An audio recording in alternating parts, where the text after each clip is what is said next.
Hi there, it's Brendan Howe here from Techify, and I'm here today talking about Microsoft Teams, particularly why millions of people have moved to Microsoft Teams during COVID-19. Obviously, this pandemic has led to a huge change in terms of how we're all operating, how we're doing business, and remote work and remote collaboration has become key. So what I thought I'd do is spend a little bit of time and show you why people have chosen Microsoft Teams, why so many people are using it, and give you a little bit of an overview. If you're an expert on Microsoft Teams, this might not be the right video for you. But if you're just getting going and trying to understand Teams a little bit better, if you haven't used Teams and you're thinking about it, this is a bit of a Teams one-on-one or Teams 101. A bit of a Teams overview, whet your appetite, that sort of stuff. So let me go through and show you a couple things about Microsoft Teams and spur some thinking and some ideas about how you can use it with your organization. For example, what you see right now with this video is this is an online meeting using Microsoft Teams that I'm recording. You're watching back the recording of this meeting. I'm working from home. If you're seeing anything in terms of quality, you can blame that on my home internet connection. But I figured I'd start uploading this content and see what we can do to help people a little bit more and get them up to speed on remote collaboration.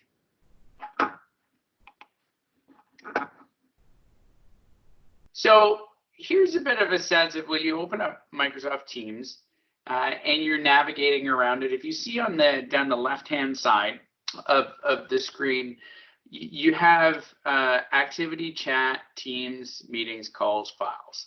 So we'll start at the top. So activity, that's like that's an ongoing activity. That's what you've missed since the last time you've looked at it. So any messages, any chats, any mentions of you, any questions, that sort of thing. It's kind of like we're all used to going to our inbox. Well, in Teams, activity is your inbox. That's what's come in that's new. Chat, these are any group chats, one-on-one chats that have been going on. There's a notion in Teams called persistent chat, and one of the benefits of having persistent chat is that, well, let me give you two benefits of it. Having chat or instant messaging eliminates a whole whack of emails throughout your organization, especially when somebody just has like a one-line question or a request or that sort of thing. They can just send a quick message, or if somebody needs some help, they can send a message out to a group and everybody sort of piles in. It's what we do at our company a lot. Somebody says, hey, has anybody seen this sort of issue before? And a bunch of people pile in and ask questions and that sort of thing. The notion of persistent chat is that it never goes away. So if there's been a chat, a one-on-one chat, or there's a group chat, anybody can go back if they have permission to view it. They can go back and look at the history of, there'll be information there. If somebody posted some information or posted some directions or stuff like that, it stays there. So, and then from chat, we move on to Teams, and within Teams, it allows you to do meetings, online meetings. You see on the screen here, this is showing a bunch of people having an online meeting. You can make calls, direct calls, depending on how your system is set up. You can either call other people on Teams, or if you've added Microsoft Voice, which I'll talk about in a subsequent training session, you can call people directly at their phone numbers as well. And then you'll have within Teams, you'll have different team setup. So if you look at the screen here, we've got Northwind Traders as a team, HR Onboarding Task Force as a team, HR Leadership Team is a team. And within those teams are what's called channels. So in each team, if you think about your teams, could be your departments, or it could be a project team or that sort of thing.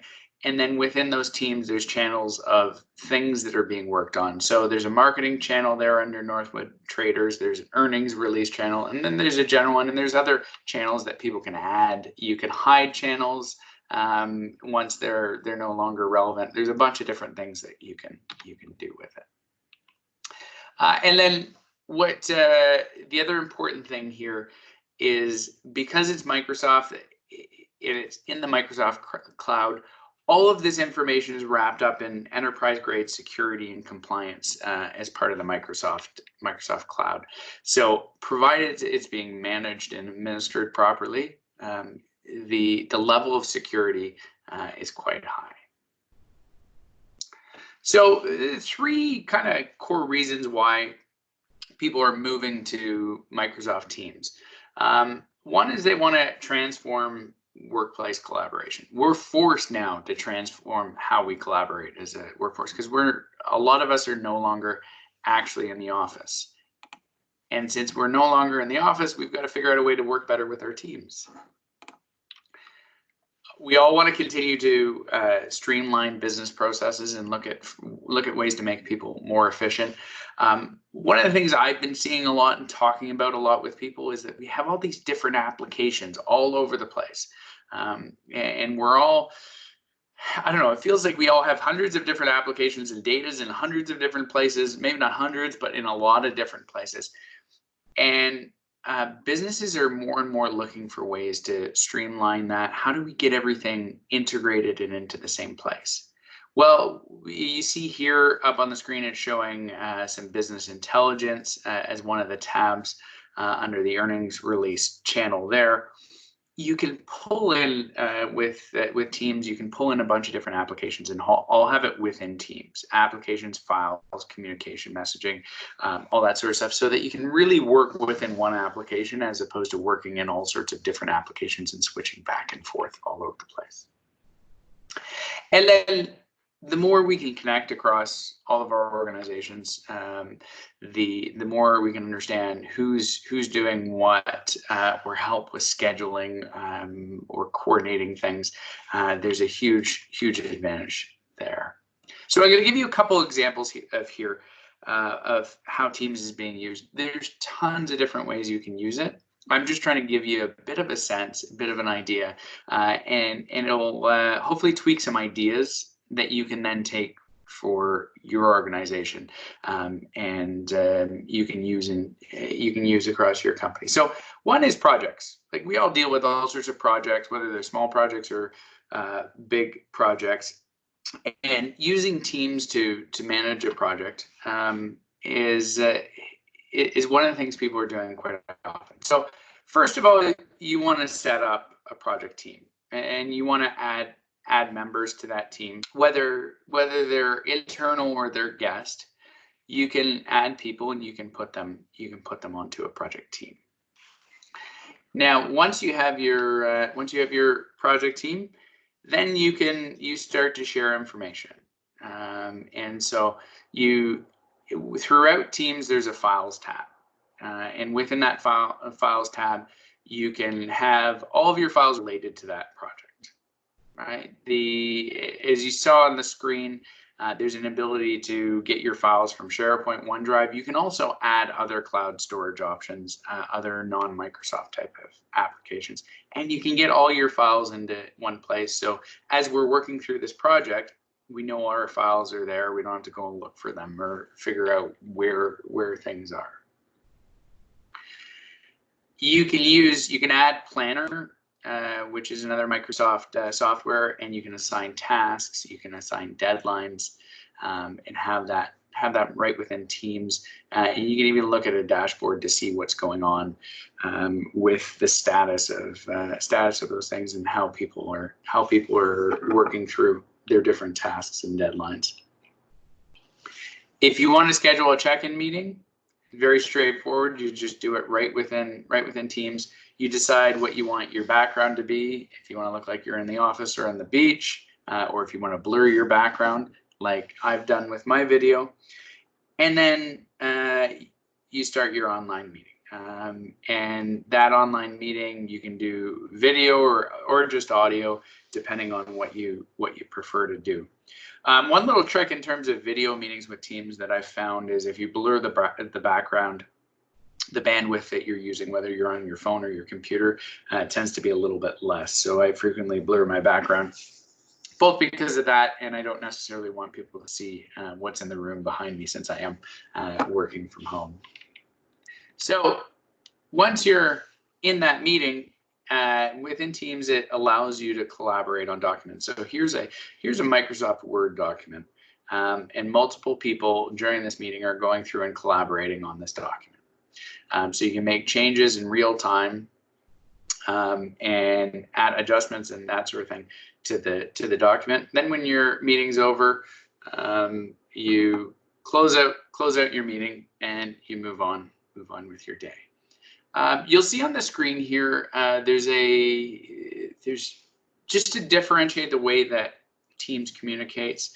On the screen, there's conversations here. So these are like posts. So you would post something and then people might reply back and forth. This is a little bit different from chat.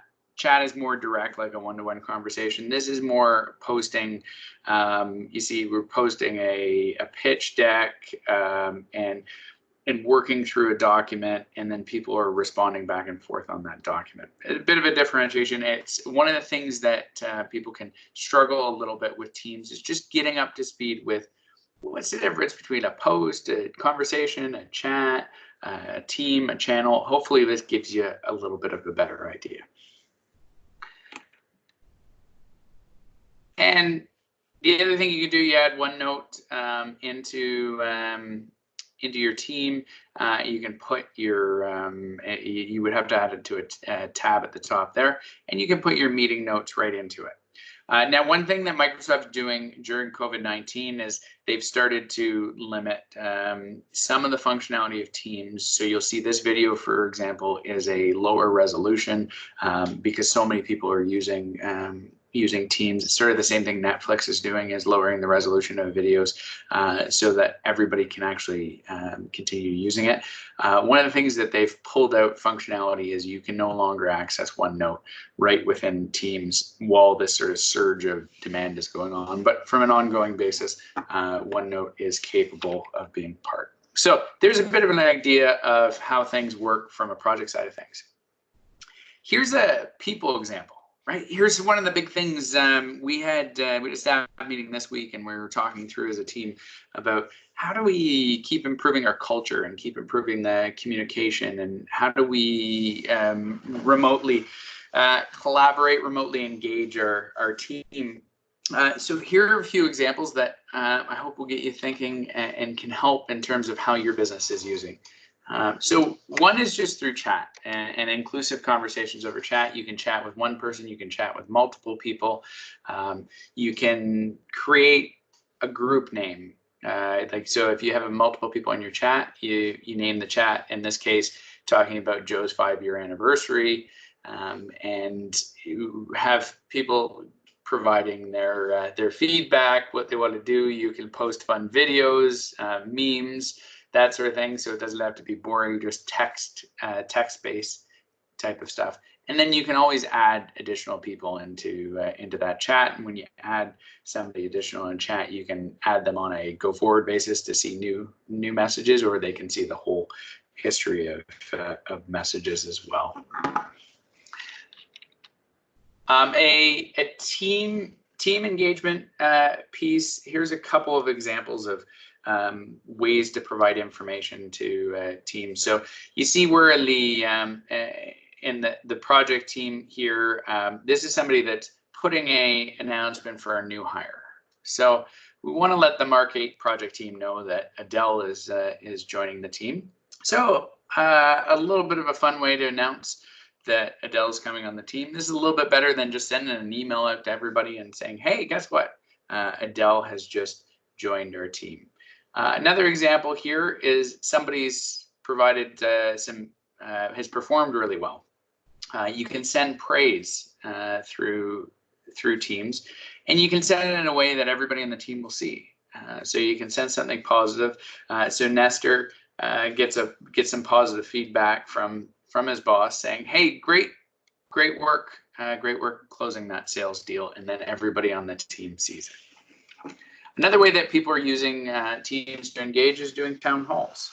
So this is the schedule within Teams, and this is a corporate leader that is running a town hall. Now, you can add captions in a whole bunch of different languages, so that if you have people working in different languages, you can caption across the bottom of the screen while that meeting is going on. And you can also record that meeting. So similar to how I'm doing it right now, so that people can see and go and watch that meeting in the future. A lot of people are turning to Teams for their weekly meetings. So if you're connecting with your team, you're no longer in the office, you need a way to connect. Hey, it's great to have everybody up on the screen, get video going. It feels almost like you're in person there. And again, if you want to have that captioning at the bottom, you can. This is all kind of run by Microsoft's AI engine. And it's quite some remarkable technology that's in place. So there you have it. There's a bit of an overview for Microsoft Teams. In the coming days and weeks, we'll be posting some more videos, some more training, give you some more ideas of how you can improve remote work and remote collaboration on your team. I hope you enjoyed this video. I'm Brendan Howe. Have a great day.